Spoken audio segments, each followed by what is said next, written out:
Hay historias de amor que son como amapolas. De tu ventana a la mía, ópera prima de Paula Ortiz. La serie documental La Guerra Civil en Aragón y la de ficción El último show. Marianico el Corto está muerto. ¿Qué dices? Todas han contado con el soporte de Aragón TV, porque desde su nacimiento esta cadena ha invertido cerca de 5 millones de euros en el sector audiovisual, con nuevos formatos y con el foco en el genio de Fuendetodos, con Carlos Saura al mando para recrear los fusilamientos de Goya. Porque vamos a matar a algunos.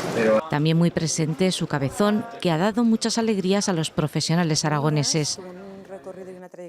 A través de Aragón Film Commission se promocionan escenarios de la comunidad y se participa en diversos festivales de cine, además de poner las instalaciones de la Corporación Aragonesa de Radio y Televisión para presentar estrenos para la gran pantalla.